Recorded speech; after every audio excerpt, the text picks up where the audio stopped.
Salut les gars, aujourd'hui je vous ai apporté 2025 à perspective à un point. Donc on va utiliser la perspective avec un point de fuite ou d'un point de fuite. On commence par tracer les lignes pour délimiter nos chiffres là où ils vont se limiter. On va tracer à peu près trois lignes. On va tracer trois lignes et puis on va prendre les formes rectangulaires en suivant la perspective. Les formes rectangulaires, donc de rectangle en suivant la perspective. Donc chaque forme du rectangle ou chaque forme rectangulaire prend la place d'un chiffre.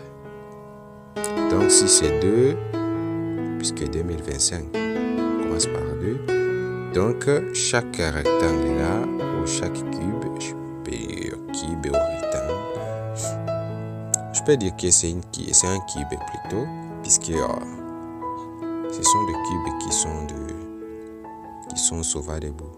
Le rectangle n'est pas debout souvent. Le rectangle est comme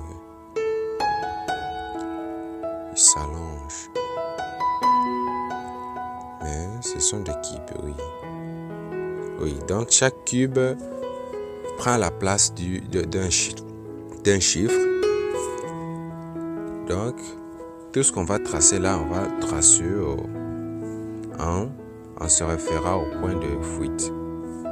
Donc, la latte est très nécessaire là. La latte est très nécessaire. Comme vous voyez, la quatrième ligne que je viens de dessiner, c'est la ligne qui délimite l'ombre, je pense, oui, l'ombre. L'ombre de nos lettres, puisque la lumière, on estime qu'elle provient de la partie du haut là. Partie du haut.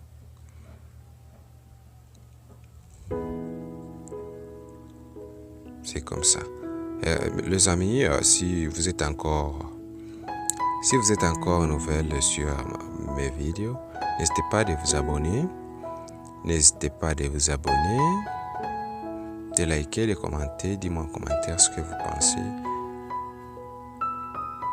Me dites ce que vous pensez de ces